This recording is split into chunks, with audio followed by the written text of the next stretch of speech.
This is Call with Dad's podcast, where today's issues, concerns, and joys of being a dad are discussed, with your hosts E.A. Maynard and Mr. Pancake sharing their views, experiences, and all things they know. Join the journey with us. Welcome to Call with Dads, more than a podcast or a website, but your home for a community of dads who want to be better. Now let's get started. Finding their pediatrician, one of the best things that their pediatrician ever said to us was, I'm an expert in medicine, but you guys are experts in your kids. So everything we do is going to be a collaborative effort because, if I'm saying or you recommending something that you don't think is right for your kid, then let's talk about and figure out what is right. And so, that's a big part of it. And that's honestly, kind of thinking about the topic of the day, that's a big issue with education right now because, for instance, I have like 130 kids that come through my classroom in every single day. And it would be unrealistic to think that I would be an expert in each one of them, and how to meet their needs, 100%, and there's certain generalities that work for most kids, but each kid is unique. And the problem is that they're also not getting it at home most often nowadays. And so that's therein lies the challenge of teaching right now. So, well, let's do this. With Mr. Pancake being delayed, I don't know where he's at. Let's actually get started because that brings up a good point of with the homeschooling and all, me being a homeschooler, I homeschool my son, and once my daughter's to the point where I feel she's right to be homeschooled, I'm taking her out of daycare and homeschooling her just because it's hard to homeschool and run a daycare at the same time. sure. You as a teacher, now help me understand this. Do you do public school or private school? Because I thought you said public, but I don't remember for sure. Yeah, Because for sure. I teach public school. I'm in the middle of my 15th year in public education. okay, so and with 3 kids, you've been a teacher at their schools the whole time, correct? Yes. And now let me ask this. So 15 years of teaching. Now, when I went to school, and this was, I would hate to age myself because I can't remember exactly how many years ago it was, but back in the 90s when I went to school, it was completely different than what I see now. And that's one thing is a lot of parents, they think about, well, when I went to school, it was this way. Mhm. So, I mean, plus I also went to school back when it was, oh heck, it was, in the farm towns. My we had tractor day at my high school to where you were allowed to be late to school because of the line of tractors. So I grew up in a hick town. It was farmers all around and it was great. But Right. I now live in Northern Virginia, and the area I live in, there's been like um the event that happened at Loudoun County with the boy that went into the girls' locker room.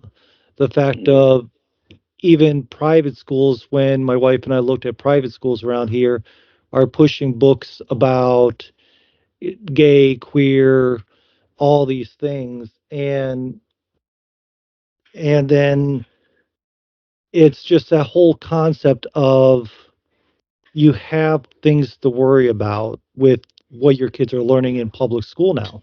It's no longer just, hey, I can send my kid to school. And it's hard to say this because to me, I'm sitting there thinking, and take no offense when I say this, but when somebody goes, "Oh, I'm a public school teacher," my first thought is, "Oh, should I keep my kids away from you?" You know what I mean? So, what's your take on this? As being a teacher for 15 years, what have you seen as the changes, and how do you see kids in public school then, now, and your thoughts on what needs to be done to improve that. Yeah. So 15 years ago, just to kind of put it in perspective, just one of the first things is, 15 years ago when I started, kids didn't really have cell phones. You know what I mean? Like that is one big thing from the get-go. Kids didn't have cell phones. Snapchat, Instagram, TikTok, those things weren't even around.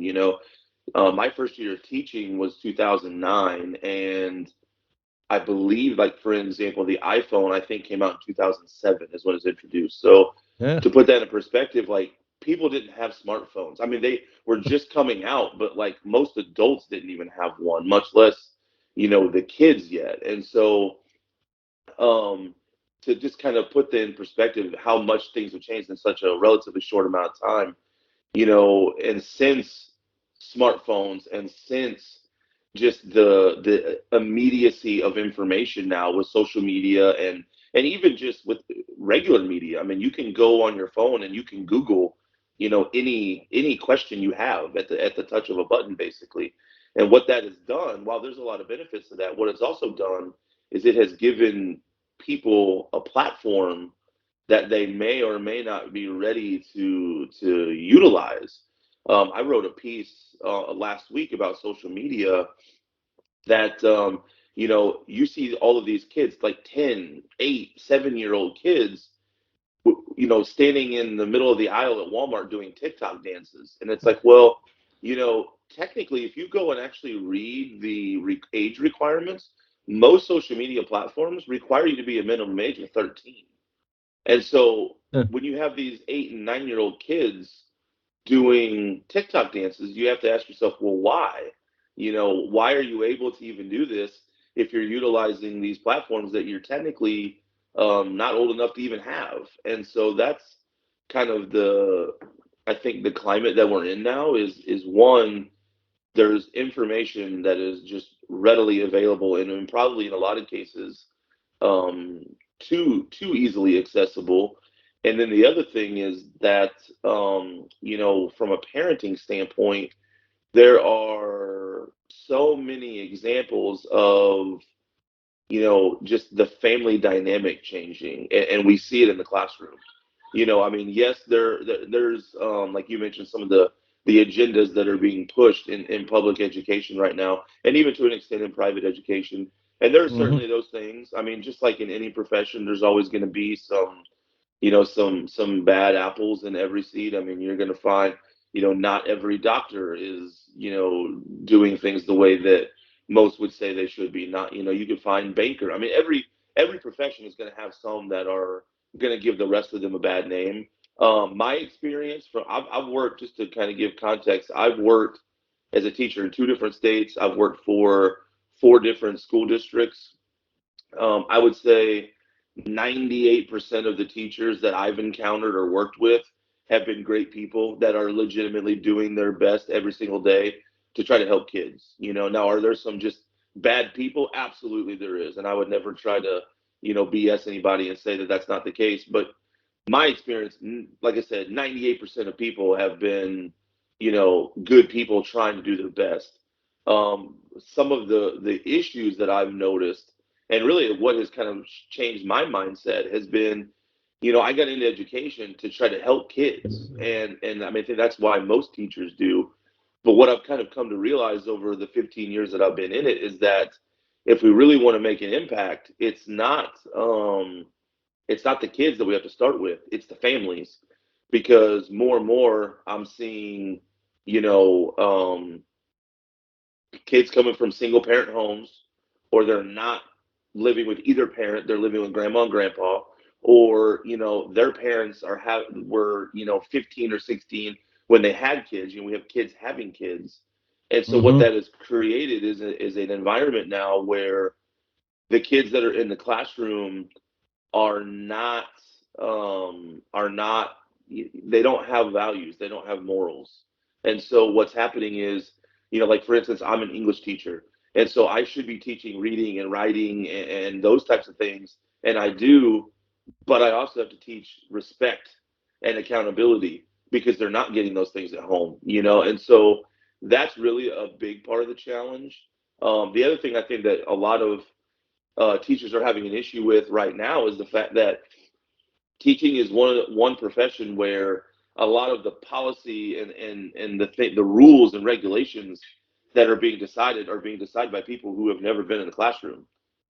For instance, I mean, like where I teach in the state of Florida, there are a tons of rules and guidelines on what you're allowed to teach, what you're not allowed to teach, what you're required to do throughout the year. And those things are being decided by people that are not teachers, never been in a classroom as a teacher, probably never even volunteered in a classroom. Um, it's actually interesting. Whenever we moved to Florida, one of the things that we discovered was like, and I don't know about other states, but in Florida, so like the superintendent, who is the one that is in charge of the entire school district, they're like the leader of the school district. That's an elected position.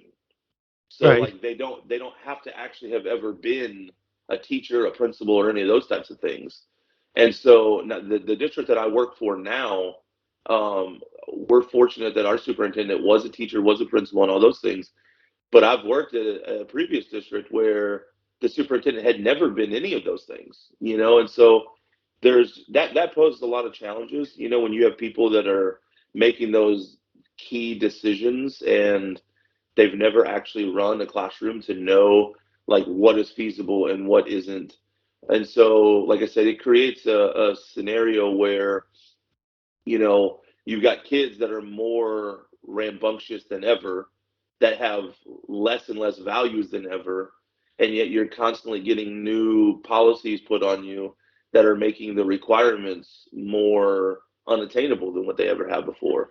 And so teachers they're getting out. I mean, teachers are leaving the profession in record numbers. I mean, like you can go on a school district webpage and go to the job opening section, and now, even now, we're in February, we're in the middle of the school year. You're going to find most districts have openings because they have positions that they haven't even filled. Whereas, 10 years ago, it was a struggle to find a job. You know what I mean? Like Right. if you had a teaching job, you better hold on to it unless you know for sure you have something else, because there was way more people wanting the jobs than what there were jobs available. Whereas now, I mean, it's you can pretty much go anywhere and find a job, and it's because people are getting out. They're starting to realize that it's one of those situations where there's a lot of other things that you could be doing, and that's it's a challenge. It really is. All right. So let me ask this, and and as you notice, Mr. Pancake has joined us finally. So we are Sure. graced with his presence. So here's my question. And this stems from the fact of I have, as we discussed before, I have a son that I'm homeschooling. My daughter, she's 2 years old, which I've said multiple times on here. So I when I went to school, I didn't have a great opinion of public school, and this was back in the '90s. But of course, a little farm town school, the building wasn't that great. I mean, freezing cold in the winter. Mhm. So the school district I grew up in at that time wasn't that great. For the most part, there was good teachers and all this, but like, do you think that it's the good teachers leaving now and the bad ones are staying and getting hired because that's why you have such the exodus is maybe you have so many teachers that are trying to do the good thing, but you have these people coming in that are no experience. They're trying to push their agenda. They're and you get the lazy teachers, the teachers that want because they don't have kids and their lifestyle won't ever let them have kids. They want to mess with somebody else's kids. I mean, for me, it's if you want to do what you want to do, as long as you're not bothering kids or bothering my family or the people I love, more power to you. Go off, do whatever you want to do. Because my kids, we're trying to teach them values. My son says thank you and you're welcome to me, and I make sure I say thank you and will you please, and I try to teach them by using manners. And like you said, a lot of kids don't have that now. And I Mm-hmm. think the thing that between the lack of good teachers that are willing to stay because of all the political stuff going on, and that's really what it is it's a political agenda from both left, right, whoever's running it, they're trying to push their agenda. And occasionally you do have us uh, people in charge that are sitting there saying, okay, well, let's throw out the political stuff and let's focus on what's best for the kids. But nowadays, that's really not the case. And like I chose to homeschool my kid for an example because he's in kindergarten now. They wanted to put him in class for extremely autism kids because he wouldn't sit still. And they suggested putting him on medicine, and we said no. And they said if we didn't do that, he had to go to the autism class. My son, as a homeschooler, is already doing first and second grade work as a kindergartner. He reads, he's probably, I haven't tested his reading since we started homeschooling, but when we started, he was reading at a first grade, almost second grade level. And now I'm assuming maybe late second, early third grade level reading. His math, as long as he doesn't have to write it, is good, but his handwriting is horrific.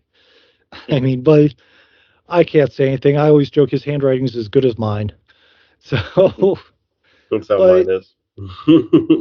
but do you feel like that's why homeschooling is becoming so popular is because the good teachers are leaving, and the good teachers are leaving because it's too much red tape, too much headache, where they could easily, I mean, with the online economy, and I know I'm drifting on and ranting with my question, but there's so many different routes to go instead of public school now that, and like you said, there's jobs galore now between the schools, public schools, private schools, tutors, what so have you, they don't have to be in the public school to teach. Yeah, I think I'll use myself as an example. I've like I said, I've been teaching. This is my 15th year, and my wife is also a teacher, and she's been teaching a few years less than me because she stayed home with our boys whenever they were born and took care of them until they started kindergarten. But I mean, we're kind of the perfect example. Veteran teachers who are doing our best to do things the right way and to try to legitimately help kids and do what's best for kids. And we're looking to get out. I mean, that's one of my motivation behind starting my account and starting this online platform is twofold. One, legitimately wanting to help people, but also to escape, not have to teach anymore. I mean, like I mentioned earlier, I teach and I'm also a high school football coach. I don't ever see myself not coaching football, but definitely see a situation where I don't teach anymore. And it is because of just all the other stuff, for lack of a better way to say it, that's going on. And that's what I see a lot of, I mean, I'll speak to where I teach in Florida.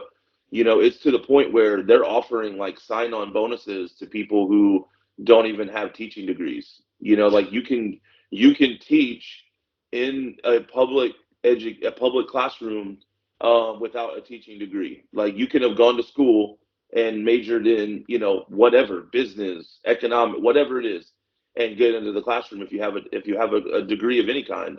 And and that's not it's kind of a chicken or the egg thing where it's like people definitely like to throw shade towards public education, and a lot of it is rightfully so. But the part of the problem is so many teachers are leaving. They're so desperate to at least have supervision in the classrooms that they're now taking everyone. And so now you've got people who are sitting there in a classroom with 20 kids, not really knowing what to do with them. And it's like, well, I'm here, now what? And so it's a challenge. It really is. And like I mentioned earlier, my experience has been positive as far as teachers go. I mean, yes, I've met some teachers that are just not great people, like you're going to find in any profession, obviously. But the ones that I've worked with, like I said, probably 98% of the teachers that I've worked with have been great people and legitimately trying their best to help kids. Some of the problems that we're running into is, you know, as the world becomes more and more modernized, and a lot of that not being for the best, the public school is sort of left with picking up the pieces in a sense. And what I mean by that is, for example, we obviously, like all schools, we have sports. Okay, so we have a bus, an activity bus, that has to take all the practices have to be done by a certain time in the evening, because that activity bus will then take all of the kids home who do not have their own transportation home, which is a very small percentage of people at the school that I work at, because it's a very low income school district. And so what that means is that for about 95% of our high school athletes, they don't even have someone at home that's willing to come get them after their practice every day. So the school is charged with bringing them to school on the school bus, which is common. Right. We teach them all day. And I mentioned earlier, not only is it teaching the reading, the writing, the math, and the science and all that, but it's also teaching, okay, like, you can't cuss people out in class because that's not what we do. You can't throw things at little Johnny because that's not what we do here. You Right. can't pick your chair up and throw at the teacher because she told you weren't allowed to, go outside for extra recess time today. And these are things that the average person would laugh at, but this is really happening. And Hmm. unfortunately, it is not the outlier. That is becoming more and more common. And so Yeah. then, like, for the kids that are old enough to play sports after school, they have their practice, and then they got to be taken home. Oh, and our school, every student gets a free breakfast, every student gets a free lunch, and then the ones that stay after school, they get an after school meal of some kind, which may or may not be a full fledged meal, but it's some type of food. and Right. and they're doing it, and that's certainly, it's something that I'm thankful that our kids get that, but at the same time, I'm almost mortified in a way, because the schools shouldn't have to have all of that. Yeah. The families should be picking up their end of the slack as well. And it's so funny because, like, we do these podcasts, and we do these types of things, and it's like all of us are the example of dads who are doing things the right way. And so we think about these things, and it's like, well, what do you mean? But the problem is, unfortunately, more and more, like the three of us, we're becoming the outliers because Yeah. we are doing what we're supposed to be doing. And I mean, like, I cannot even begin to describe, how widespread it is becoming to have kids coming from broken homes. I mean, like, in 2020, everyone talks about the pandemic and all those things. The real issue in our society right now is broken families. That is the real issue that we have to fix. And for me, that was a big wake up call, whenever like I said earlier, I got into teaching like most people because I wanted to help people. But Mhm. you can't even fully help a lot of kids at this point, because you have to start before they even have gotten to the classroom. It's about empowering dads to be active in their family. It's about empowering men to Yeah. become strong husbands and fathers. And Hmm. for me, that was kind of the motivation to say, okay, well, there's what I need to do for what's best for my family, which is very likely to get out and then to ultimately then homeschool my kids. But then there's also, well, what kind of impact can I make on society? And it's doing what we're doing, like doing these podcasts and writing content and building courses and, all of the things that we're trying to do, because people need help. Like, not having strong fathers, that is becoming an alarmingly large problem in society right now. Yeah, absolutely. I mean, that's kind of like some of the things you're talking about. It's crazy to think how true that is. Um, you know, I think it was I was listening to Jordan Peterson the other day, and he was talking about, it is your job as a parent by the time your child is 4 years old, at a minimum, to be capable of being around others where those other people actually enjoy the time with your kid and aren't just like, get away from me. Sure. At a minimum, by 4 years old, your child should be pleasant to be around. And that's true. And the thing is, I look at a lot of the people around where I live, um, and it's absolutely true. These kids, my daughter's 5, so I'm starting to hang around other parents that are 5 and 6 and stuff like that. And some of their kids, they're all right for like the beginning too. You get those new people jitters, so you're polite and manners, and then as soon as they get comfortable, man, it's like out all their manners and everything out the window. Whereas my daughter is manners till the end. Never slides for her manners. Never sets aside her manners. Is very polite. I mean, she's 5, so she's gonna have fits. She's a 5-year-old, but Right. but I mean, she knows better than to run around and go poop. She knows much better than that. Because we Right. tell her not to. Where the other kids are like, "Hey Siri, play the poop song. Do do do do do poop poop poop poop," and it's like, come on. Those little simple things are what make your children be, reasonable. So you teach your kid how to say, "Hey Siri, play the poop song," and haha, it's funny to pinch my nipples and do stupid stuff like that. And you basically teach your kid to be an a-hole, and then they go to school and you're asking these teachers to handle them for 8-9 hours a day. Now, Right. well, then the teacher is like, "Don't do that in my classroom." And then the kid goes to the teacher or goes to their home and tells, "Oh, mommy, daddy, the teacher did this to me." And then the teacher goes to school. Now the teacher's, effed up or fired or Yeah. whatnot. And that's inappropriate. And that's a position on the parents. It seems like society not only has taken a turn towards the broken home family, but it is also even the non-broken homes. I've noticed the parents are just like gone. Their minds are like off in the wind. We have plenty Yeah. of friends.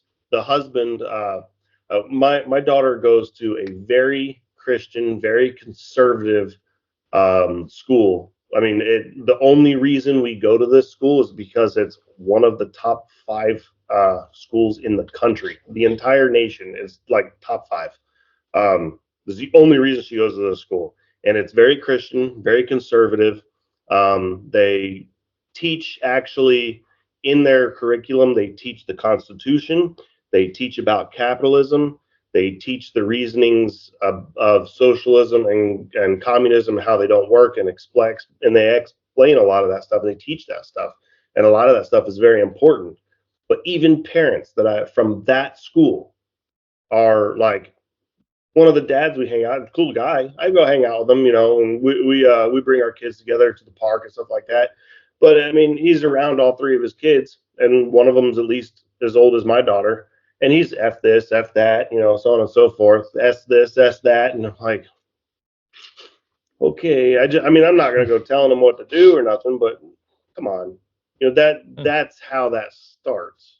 So it's crazy to me how that stuff goes on. It's like, come on, you have got to like step aside and be better than that, man. This is a 5-year-old kid.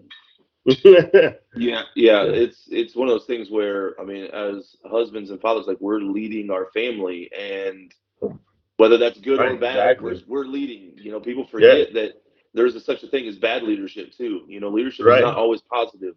Yeah. And, I'm consciously aware of that. I mean, I mentioned, this might have been before you were able to hop on. I have 3 kids. I have a daughter who's 22 now, Mhm. and I have twin 13-year-old boys. And I've been very fortunate. The last 3 years, I've had my boys in my class, not all day, obviously, but at least at some point throughout the day.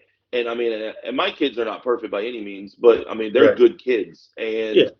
And every single day I'm reminded of how lucky I am that my kids are good kids. But then I also think, Yeah. well, it's not just luck though. It's also the work that my wife and I do to Yeah. build a strong home and a strong Right. family. And these kids Absolutely. just don't have it. They don't. And you mentioned something in there that I wanted to expand upon.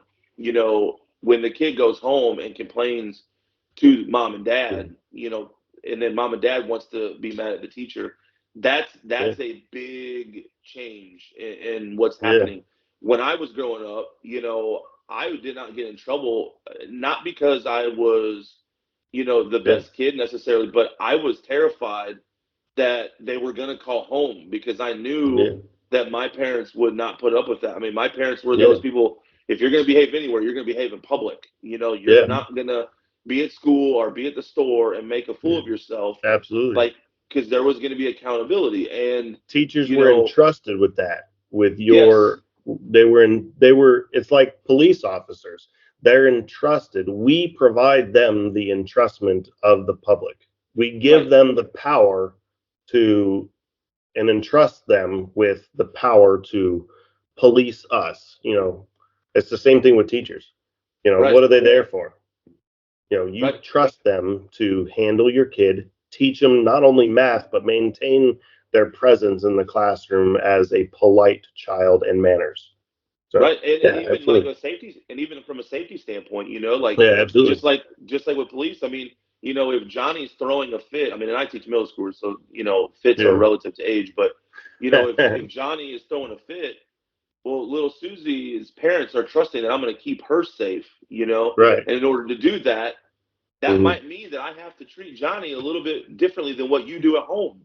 Yeah. Because he has to understand that maybe at home he cusses you out because you don't do anything. That's not going to fly here. That's not going to work. And so that is a big part of it too. The other thing is and I touched on this a little bit earlier, and every state is different because, we're originally from Missouri and it was different in Missouri, but down in Florida, like I mentioned with superintendents, they are elected officials. So if they want to stay in office, so to speak, they have to get the votes. And you are naive if you don't think that plays a role in the decisions that they make. I can think of multiple examples. Yeah. Where, I live in the Panhandle, so I'm in Florida too. Okay. Oh, cool. Yeah. So I was telling him before you had popped on. I teach. We're about in the middle of between Tallahassee and Jacksonville, right in the middle of those two. Okay. And I live by Pensacola. So. Okay. Cool. And so, anyways, we a kid might do something wrong, might even get disciplined by the principal's administration. Mm-hmm. They go and complain to parents. Parents goes and talks to the superintendent. Superintendent doesn't want to make the parents mad because those are voters. You need to do something about this. We're not suspending them, or we're not, whatever it may be. Right. And so it's like, okay, and in the state of Florida, the superintendent doesn't technically have to have ever even been a teacher or principal or anything. I mean, literally just a voted in position. Yeah, they could have been voted in from, the bank. They could have been the bank manager that got voted in to be the superintendent, Yeah. And it's like, it's so interesting to me because it's like, I would never go to my bank and be like, you know what, you're not running this bank right. Let me tell you how to do this, But yet that's what happens with schools. Everybody comes to the school. You need to do this. You need to do this. And it's like, well, what you're finding now is the veteran teachers who kind of know what to do. Or there's like, we're done. I don't need this. We don't make nearly enough to deal with this, So you're getting younger and younger teachers, and a lot of times ones that don't even have a degree in teaching. And those students immediately learn from that if as long as I just go complain or tell daddy, I can get away with whatever I want. And that's what happens. Yeah. And you know what's funny? When I lived in Georgia, the coroner was a voted in position. The coroner. That's a pretty odd position to have, a voted in position. They would vote in the coroner. The coroner. The county coroner. That's so weird. Oh yeah, he's dead, I guess. Sorry, squirrel again. Let me get us back on topic here because obviously I'm going to push homeschooling as much as I can because where I live in Northern Virginia, if you're sending your kids to public school, then there's no school here that doesn't have the LGBTQ flag in it, and it's pushing every agenda that most reasonable parents don't want their kids on. But you said something that kind of made me think about this, about where as a homeschooler, I keep getting told from parents that are sending their kids to public school, Well, how can you teach your kids? You're not a teacher. How can you teach your kids? You do this. Like my my full-time position is I design food service restaurants. I've trained salespeople. I've done a whole lot of weird stuff in my life for work. And most comments I get is, what makes you qualified to teach your kids? Well, I know this, this, and this. I can also read. I can also know what topics I want to teach them. But here's where my question goes in is you said a lot of these parents are coming in saying that they know better on how to run it. And I believe, like we discussed earlier, you know best for your child, or you should Mhm. know best for your child. Sure. I don't think that's always true for a lot of parents nowadays, which I think is very sad because I think the reason there's such a need for people like us, people call it dads, you that's doing the Dynasty and Dynasty Fit. Is it Dynasty Fit or Fit Dynasty? It's Dad Fit Dynasty. Dad Fit Dynasty. And Mr. Pancake's whole Pancakes with Your Dad. There's a reason that we are a growing culture in the sense of so many families are going without having parents involved where they're sitting there just literally phone in hand. They're looking at their phone, they're looking at their screens with their kids around. If you're at work and you're looking at your emails on your phone or you're doing something during a meeting, that's one thing. But while you're with your kids, and that's the thing is a lot of parents are more interested in being on their phones. And I've even seen like when we go to church, I've seen adults sit in church playing on their phone, Mm-hmm. and I'm sitting there going, why even be here if Right. you're going to play on your phone? So, I mean, there's that whole concept there that it seems like more parents are checking out, and the mothers are focused on YouTube, TikTok, all these things here. They want to get that acknowledgement that they feel they should get. TikTok And famous. and That's what I everybody wants to be. and you have dads who aren't really as much better because they're focused on how do I look to the public? Right. How do I want to go out and have some beer with my buddies or where don't get me wrong, Oddly, I used pornography. yeah or yeah Pornhub and stuff on this thing. oh yeah From a lot of the stuff that I read, a lot of stuff I see on social media, pornography on the phone is like a detrimental thing to men, and it is taking off for men. Like men are like porn, yeah, because it's so accessible. oh yeah. Right. It's Well, hard to look away. It really where do is. you stand with all this? I mean, what do you think might be something men as the leaders of their families can actually do to one get their family to step up, one get themselves to stand up, other than obviously following us, listening to us, and taking the tools that we have to suggest. What what do you find as because you see like a whole range of families. And Hmm. like you said, Absolutely. you see low income families, you've seen, I imagine, the average family, average income family, and probably high income families, all the range of it. What do you see that you think fathers in general should start be looking at just to get themselves back in the game with their kids? I think it really comes down to we touched just briefly a minute ago about setting the example and what type of leadership you are providing in your home. And it's funny that you mentioned low income versus high income because a lot of times, high income families suffer from a lot of the same things. It's just they go about it a different way. And what I mean by that is you still have absent fathers. It's not Hmm. necessarily because they just Yeah, have left, but it's because they're always gone on business or they're always outside of absolutely. the home and they're not home to be Yep. dads. And I think a lot of it comes back to what are your priorities? Like that's how we made the Mhm. change by establishing the right priorities. I something that I'm pretty open about with just my own past, my own experience. You know, I guess it was 2021, so it's like not quite 3 years ago.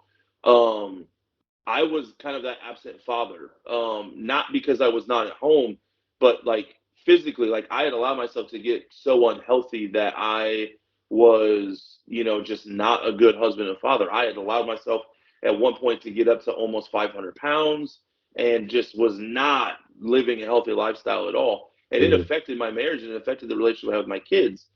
And for me, I was thrown into a wake up call moment because I almost passed away from COVID pneumonia. Like I spent 6 weeks in the hospital. It was a whole mess. What Yeah. I realized from that experience, though, was that it was the priorities that I had to change. And the problem is that not everyone's going to get that over the head, like knock you in the head kind of wake up call. They have to just kind of figure Right. it out on their own, which is why for me, you know, I remember there was a point where I was laying in the hospital and thinking, man, if I make it through this, I'm going to write a book to help people learn from what I've made mistakes on. And then I kind of shifted from that to, well, I don't necessarily want to just write a book. I want to like interact, like what we're doing now. This is more interactive, you know, being able to Mhm. discuss what I've done and discuss how to fix things and to be able to even like get into coaching where one-on-one working with people. And it really just comes down to the priorities that you have, you know. And it's so weird because like the three of us, I'm sure, are very similar in that we want the best for our family and we're willing Mhm. to do whatever it takes to give the best to our families, but we always have to remember we are the exception, unfortunately. Like Yeah. it's a matter of us taking what our it's not so much the knowledge, but it's the mindset, and we have to instill our mindset into other people so that they are willing to do what it takes, so that they're willing to say, I'm going to put down my phone. I'm not going to watch Pornhub for 5 hours today. You know, I'm going Yep. to go outside and play with my kids, you know. Right.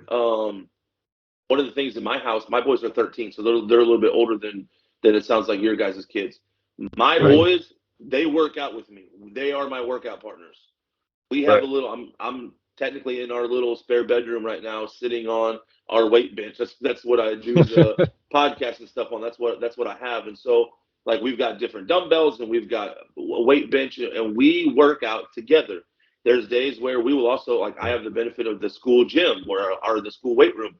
We can go down there. My Right. son, one of the two of them, he plays football. Obviously, I coach football, and so we work on football stuff all the time. But it's that aspect of I'm involved with what they're doing, you know, Yeah. and even to I would say take it a step back even before that, showing them what a good marriage looks like, you know, because if we really Mhm. want to make a difference, um, it's not just this generation, but it's taking the kids that we have now so that the next generation they're out there being good husbands or being good wives, you know, because that is how we really can make lasting change is taking the kids now so that when they're our age they are building, you know, homes that are not broken and they're not single parent and they're not kids at 16 getting pregnant and all those types of things. And so I think that really is how we make the impact that we're trying to make. Yeah. Absolutely. Some of the honestly, a lot of the ways, and I know my way of some of the things that I believe um, may not be well received by a lot of people. Um, with how we make a lot of things better. Well, the obvious is counter social media. Social media. We counter the social media that they have. They want to portray all this nonsense and push all this stuff into our social media, breaking us up and teaching us about porn and blah blah blah blah blah. We counter that. You know, we counter it with what we do. So we honestly we need more of people like what we do, um, and we don't need them only on the men's side. We need them on the Mhm. women's side as well, because and this is probably the part of where most people or a lot of people will get up in arms about what I say. 50% of the problem is women. You know, um, when you go to a 22-year-old girl and you ask her, or a 23-year-old girl, and you ask her what her body count is, she should look at you and go, I've never killed anybody. Why would I have a body count? What does that mean? She should have no idea that it means with how many people she slept with. She should not give you a number. That's not okay. You know what I mean? But apparently their body count is now a thing. That's like, it's in the media. So Yeah. this is where 50% of the problem is females, is women, and a lot of it comes from media, social media, a lot of Hollywood stuff, a lot of people like Cardi B and all that stuff, with the songs and stuff like that. They make it cool to talk like that and act like that and be like that, and that's not cool at all. So that's one part of it, and the other part is, I know uh, a lot of women and left wing people don't like Andrew Tate, but Andrew Tate is kind of one of the guys that kind of got me a little bit on the snapping out of it stage. I didn't completely snap out. I snapped out of being a bad person when my kid was born, but I snapped out of being worthless and being lazy and you know, being the type of person that's going to value my wants and needs over my child's and family's. So honestly, a lot of the stuff he says, I watch a lot of stuff he says. He's the one who snapped me out of it, and it's by being, rude and abrasive by what he says. He says, "Don't be a bitch. Quit being a wuss. Right. Grab yourself by the nuts, sack up, and be a man. Quit it." And that kind of got me to go, you know what? He's right. Yeah. As a man, you need to grow up. You're supposed to suffer. You're designed to suffer. You're designed to feel the pain. Work hard and build something. People that don't work hard and people that just get on with life, what do? They go backwards and they just become lazy nothings, and they, just become nothing. So that's where a lot of some of the stuff he says, it may be abrasive, and he said some stuff that is not so good, but majority of the stuff he said, he's not wrong. He just says it very abrasively. So I'm gonna jump in here. Yeah. I'm gonna jump in here because you said one thing that where about the celebrities and all this. You Yeah. know, it's easy to say, oh well, the celebrities are pushing this message and doing all this stuff. It's easy to say that and put the blame on there. But the one thing that, in my opinion, comes down to it is like Right. my kids will. There's going to be celebrities that come and go. There's Yeah. going to be. I mean, there's singers and all this that I used to love when I was growing up that probably they haven't done anything in a couple decades. You know what I mean? Yeah. The fact is using the celebrities as a point of contention is one thing because, but it's almost like saying, well, my kids, they see all this stuff on the phone. Well, take away their phone. Yeah, absolutely. I mean, it's an example is my kids, I took away the phones and the only entertainment they get is what is on the big TV for maybe an hour or two at the end of the day, and that's it. But I also watch what they're consuming, and it's obviously going to be different. Like Jake, your kids being 13, they're going to watch stuff without your knowledge, most likely. Yeah. My kid coming up to being 6 years old, he's 5 now. My 2-year-old, I can monitor and control what they see more. But and correct me if I'm wrong on this, Jake, because obviously you have the older kids, so you have more experience on this. But it's a matter of how you teach them, how you raise them to sit there and say, okay, wait a minute, I like the melody of that music, but wow, those lyrics are horrible. The message is horrible. I don't want anything to do with that. That's the portion of what I was talking about that explains the setting your own wants and needs aside for your family, because you're going to want to maybe go in the room and chill out and just throw the TV on for them, or the kid's screaming, I just don't want to deal with it right now, give them the phone. That's or you want to watch cool stuff, where people are like shooting each other and blowing stuff up, so you watch it in front of your 6-year-old. That's where and that's exactly it. So it's both of those things, those two things. In my eyes, it's those two things combined. It's all that combined. Set your own wants and needs aside, and just simply don't let them watch that stuff. But Right. in addition to, we also need to counter social media as well. Yeah, I think Hmm.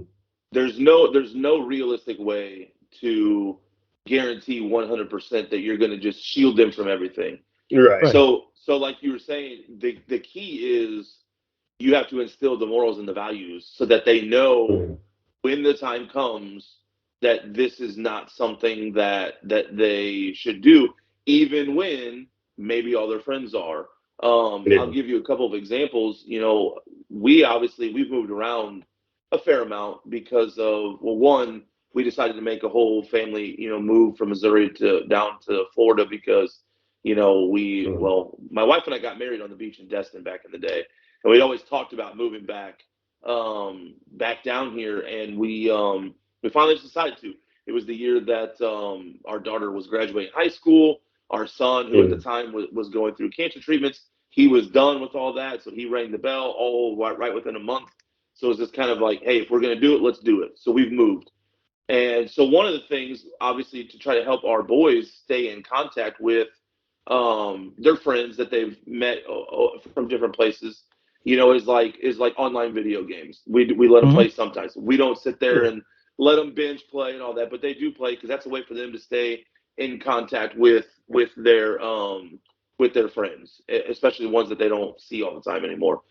So it's probably a couple weeks ago. I don't remember what I was doing. I was doing something around the house, and my one son was in their bedroom, and he was playing video games with his friends, and Hmm.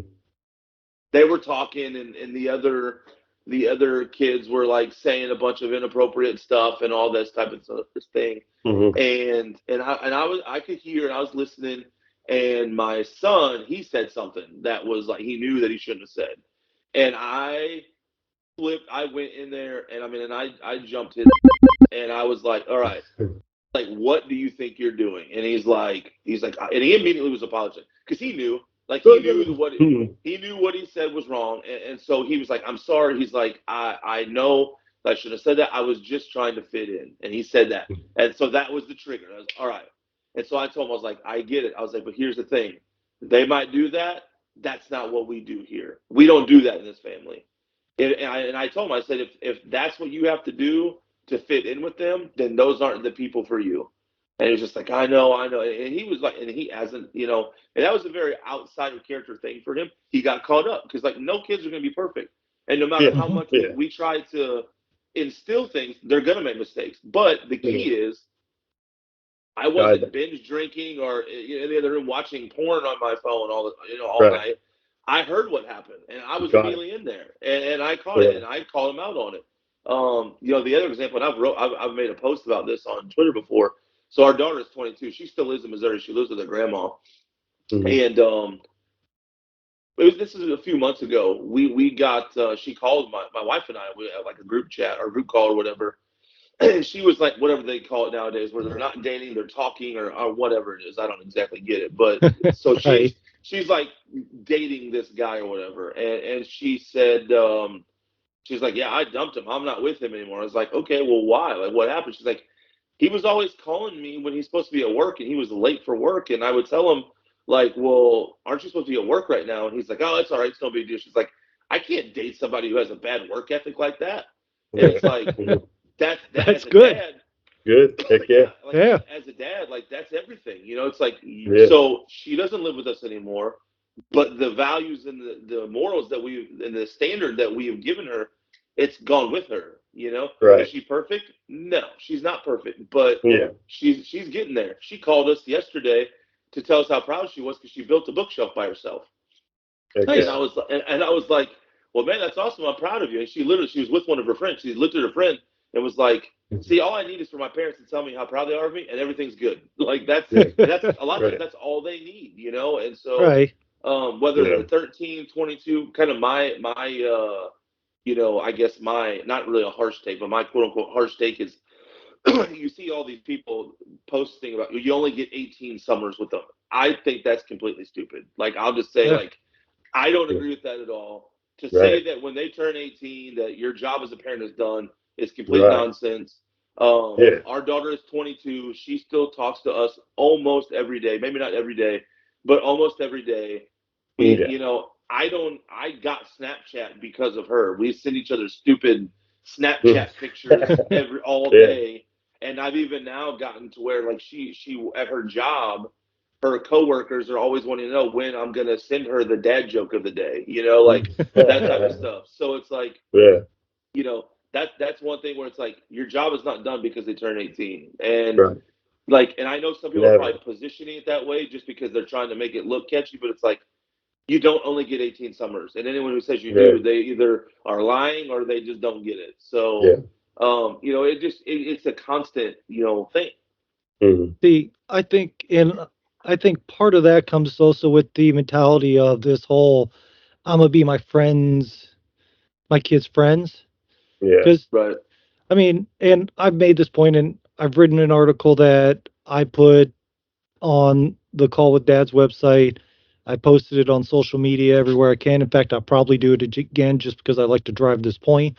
But the fact is I think that a lot of this comes from that mentality of, well, I'm my kid's friend, so I only have so long with him. Because look at most people, I can promise, like my best friend, I talk to once every couple months. The friend I had growing up, I mean, literally, and I've said this before on the show, that he broke both his arms, went healed, went through therapy, was better, had a little crick in his shoulder still before I even Hmm. found out he broke his arms. I mean, how he's still one of my best friends, but it's out of all the people I've met through my lifetime, I've had close friends, I've had friends that I just thought was family who just vanish in time.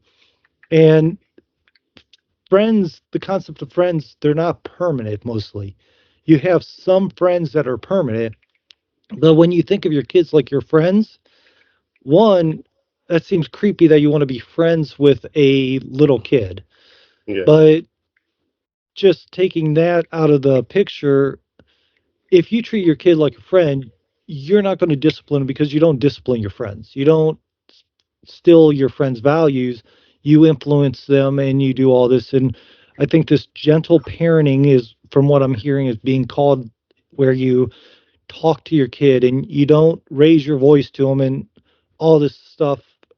There's different levels of it, from what I understand it, and I don't understand the most of it. And for the life of me, I can't even get somebody to come on to talk to me about it because they don't want to discuss their view of it. But because Yeah.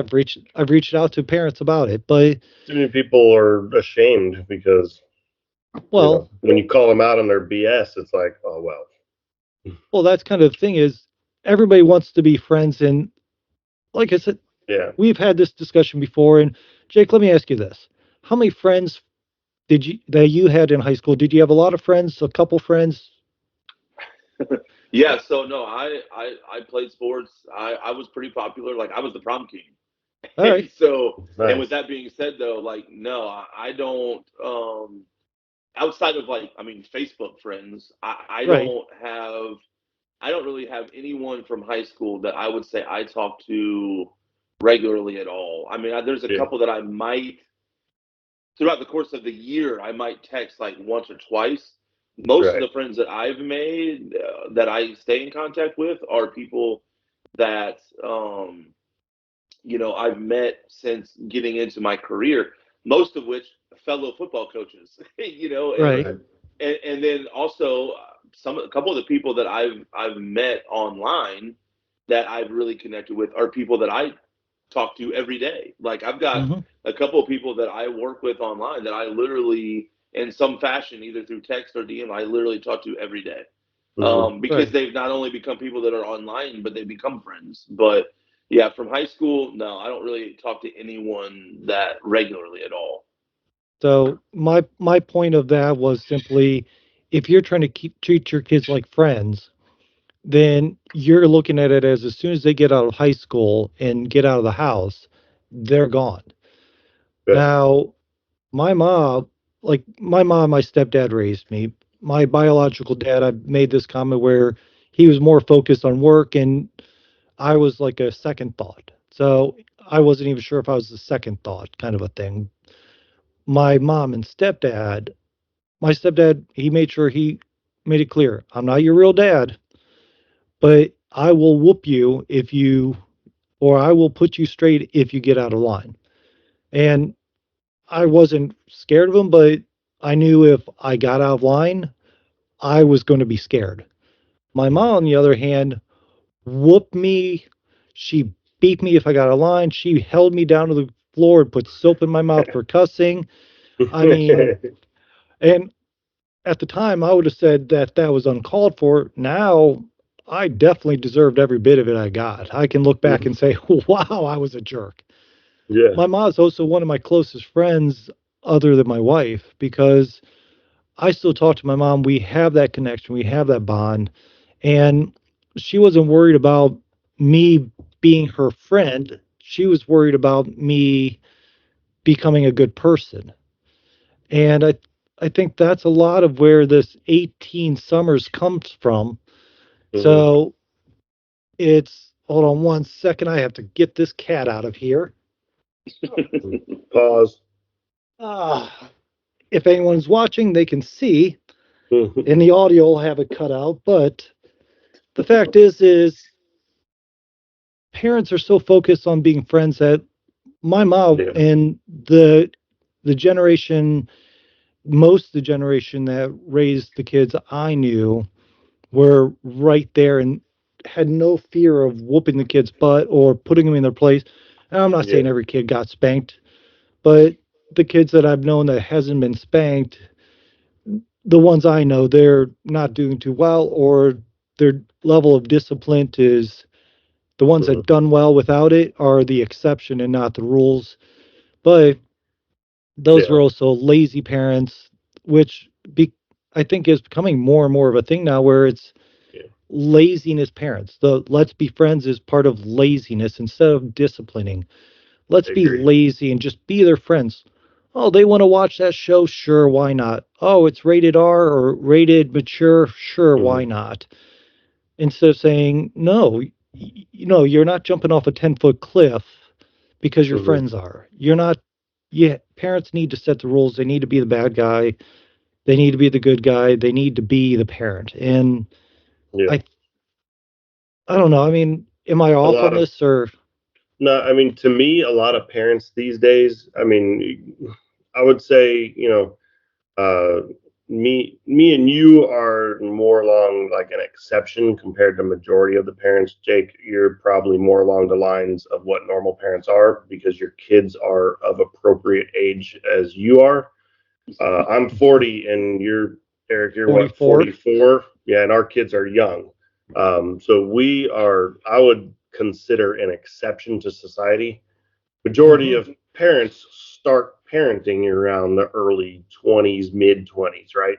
So those people, if you look at them today, let's say somebody that had a kid when they were 24 years old, now their kid's 5, so they're probably in their, high 20s, early 30s, so they still, I would say they're about 10 or 12 years younger than me and Eric there. So that their generation essentially is a little bit behind ours. It was kind of when this whole gentle parenting and no spanking kind of started. And a lot of those people are now becoming parents themselves. And what's happening is they in a sense, to me, were never taught how to deal with or confront conflict, and that mindset, that fear, I guess, that feeling of not knowing or not wanting to, because they never really got taught how to deal with the conflict. They don't want to deal with conflict. So when they have a kid and there's a conflict, instead of being the leader, being the boss, and regardless of the outcome of the conflict, because when you discipline a child, what happens? They come back. not every time, because after 2, 3 times of the same thing, they kind of figure it out. But the first time you try and discipline a kid, as in, no, don't do that, they usually argue with you and fight with you. And most parents don't want to deal with that. They don't want to deal with the conflict. So they start this gentle parenting idea. And when I know, as far as me, when I talk about spanking a kid or whooping a kid, I may say whooping its ass or whatever. I'm not actually talking about like, hand way back and whacking the kid as hard as I can until it bleeds. For the most part, it's just a smack. Hey, it's just a way to put a little pressure just so they can go, oh, that's not okay. And then dad's tone got a little bit louder. He's serious. I better quit. That didn't make him feel so good, so that's not appropriate. And I try to explain something to my wife when I was younger or earlier today, or not today, yesterday. We were talking about that, and she was like, well, I don't want to spank at all. I was like, well, if you don't ever spank her, she's just going to continue to scream. You gotta do a little something. And I'm not talking every time she does something wrong, you spank her, right? The majority of the time, and I would say 9 out of 10, or even 99 out of 100 times, when she does something wrong, for the most part, we can try and talk to her, explain to her what's incorrect, and try and work with her to try and correct the appropriate behavior. But there's always going to be that one time where talking ain't going to do nothing. It's going to need a little set straight, and you're going to have to set her straight. And I was telling her, my stepdad, when stuff like that happened, my stepdad would like whoop my ass good. And then he would hit me, and I would be like, ow, Steve, blah, blah, blah, don't do that.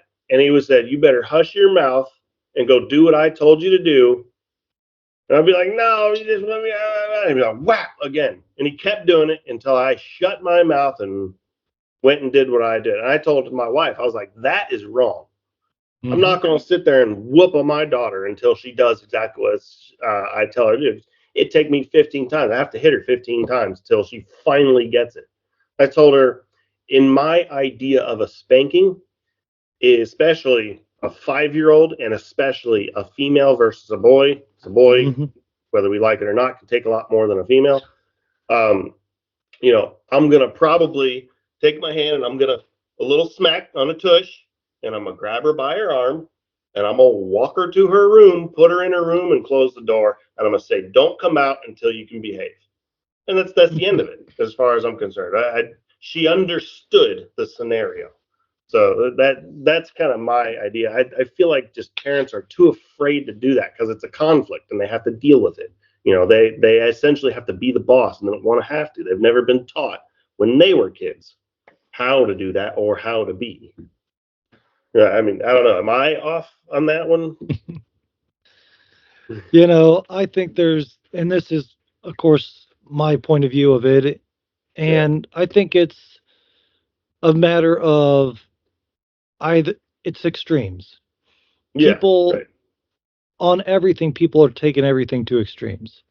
Either you're in your kid's life, and there's what now helicopter parents and tiger parents and all these things where they're like, I watch of course, my kids being young, I know where they're at all the time. I know what they're doing and all this stuff, but I'm also like, I can watch them on the camera and let them make their mistakes and do things like that. But there's people that are literally right there, and then there's the parents that are sitting there going, no, I'm just going to let them do whatever they want. If they fall, they'll learn to not climb or whatever it is.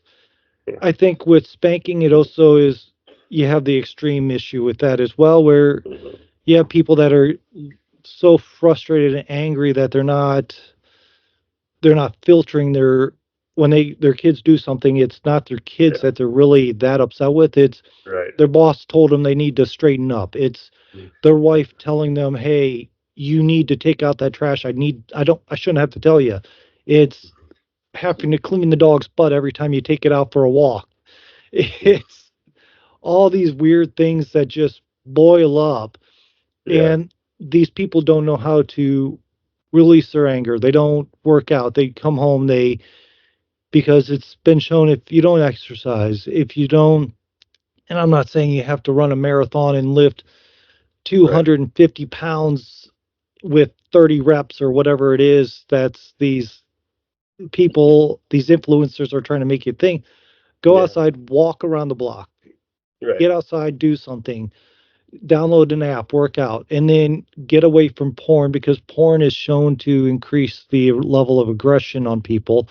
I think people are not controlling their anger because they're doing all these things. They're not doing what's natural, and they're not connecting with their kids. I think those are the extremes that are causing the issues of either you're a absent parent that's trying to be your kids' friends, or you're saying that you're being a good parent, but you're abusing your kids because you are doing it when you're letting your anger take control. That's why, like, a lot of people, I think, are trying to avoid this spanking, is because I think a lot of people either was spanked, like Mr. Pancake, you were saying your stepdad did to you. You very easily could have said, no, I'm not even going to consider that because I was just abused as a child.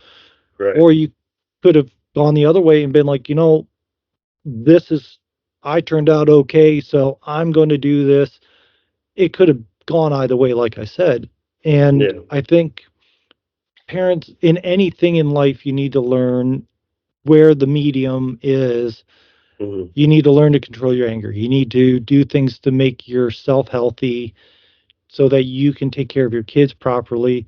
Just like, it sounds weird, but even for me, doing this podcast alone, talking with you, Jake, talking with Mr. Pancake, the different guests that we have on, talking with the people that we have through X that or Twitter that we've met, and that's where we met you. And these things help us be able to, one, get views from you guys, get views from other dads. I obviously don't agree with everything you guys say. And you guys obviously don't agree with everything I say. But I can take what you guys say and say, I never thought of that, or I never thought of it that way. And it's one of those things that a community of dads, if you can have it in person, in real life, that's great.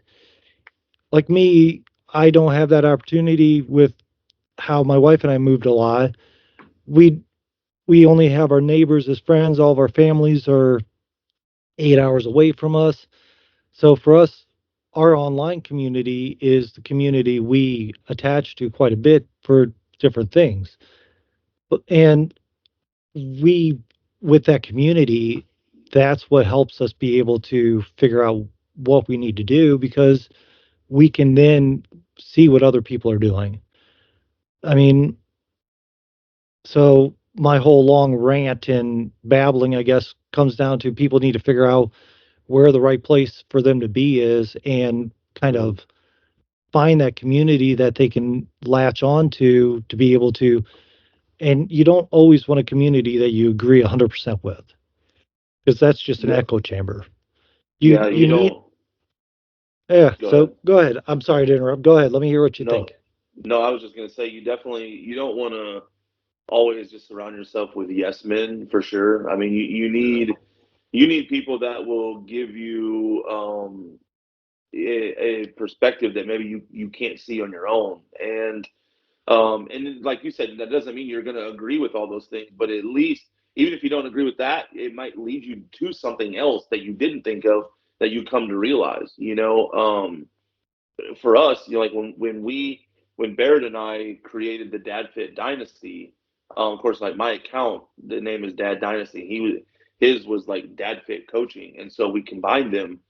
And the cool thing about with us is, and we're building a community with that as well. Like there's the Dad Fit Dynasty community that you can join, and our big thing is, you know, he's a personal trainer slash software engineer, and I'm a teacher and a football coach, and so between the two of us, like we can come up with a lot of things that maybe we wouldn't have come up with on our own. And so, however you get to it, I think the more perspective you can get from different places is always a good thing.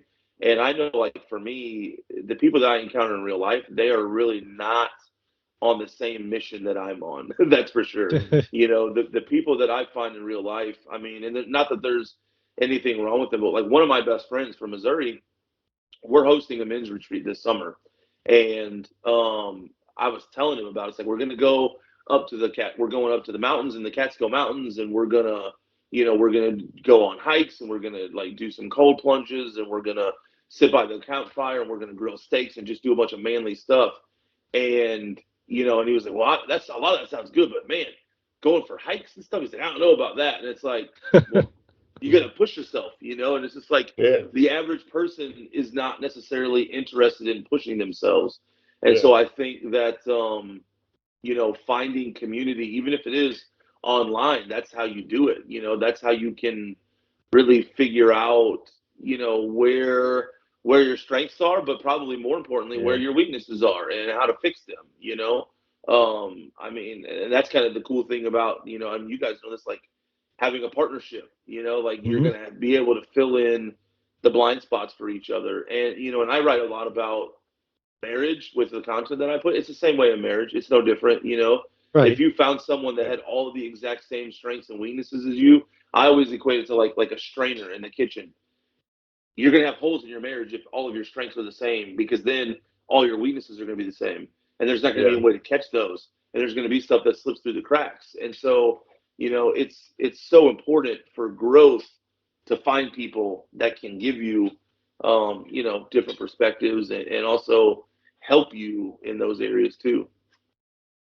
Well, yeah, I mean, sounds great. So let's do this. We've kind of talked for quite some time. It's been a bit over an hour now, and I don't want to drag this out too long. I want people to be able to come back, and hopefully we have you on again so we can discuss more.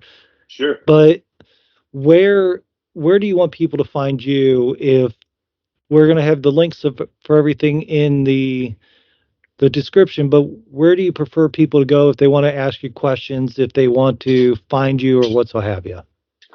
So the easiest thing to do is if you just search Dad Dynasty on Twitter or X now, there's a link in my bio to the newsletter.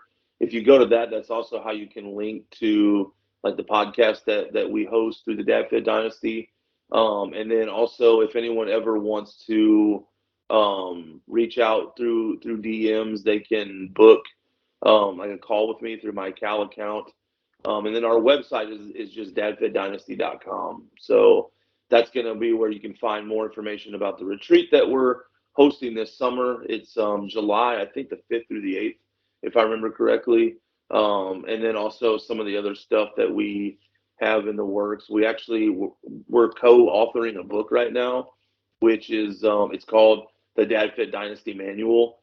Basically, it's like a daily digest, I guess, where you get like an action lesson and then like an activity to apply the lesson. We've got to write just under 200 pages of it. Obviously, we're going to fully get it out to 366 days because this is a leap year. And so right now there's I think it's 50% off to order it because you can get it now. It's an ebook, and so you can get it, and then you get the updates each time we put another update of the book on there. So if you go to dadfitdynasty.com, all of that stuff is on there. So, all right. So I appreciate that, Mr. Pancake. You have social medias, and where you want to tell people where they can find you real quick? Yeah, absolutely. So, you know, obviously the most common place is social media, you know, Facebook, Twitter, or X, whatever. I got LinkedIn, Instagram, and then True Social. And then the best place probably where is the most like local centralized place would just be pancakeswithyourdad.com. Find all the social medias, even connections to Call with Dads, resources page, everything you can need. There's a contact page on there. You can email me at info@pancakeswithyourdad.com if you have questions, want to add to the resources or whatever. Perfect. And if someone doesn't realize it, there's a callwithdads.com where you can find our YouTube channel on the front page. We have just got the Rumble page set up, so depending on where you prefer to watch videos, we have 2 locations for you now to go watch both of these videos. You can watch them on both locations if you feel the interest. Feel free. But we can also be found on Twitter, Facebook, LinkedIn. We just got a page up there, which is really not, it'll be active by the time this goes live, but so go check it out. Really almost every social media that we have other than Instagram, and obviously we're not on Snapchat, but we're a lot of places. You can go and you can check us out, share with your friends, share Jake's information with friends, let other dads know about everyone we have on here. Call It Dads is all about building community and making sure that the dads that are listening to this, or even the moms listening to this, can find that advice to be better parents, live a better life. And everyone on here, me, Mr. Pancake, Jake, the other guests that we've had, and the guests that we have coming up, are more than happy for you to reach out and talk with them if you have questions. And they might even have services or things like this that we're doing that can make you have a better life. And you having a better life means you're showing your kids how to have a better life. So with that, I'd like to thank everyone for being here. Jake, thank you for being here. And hold on for me just for a second, but we're going to let everyone else go. And again,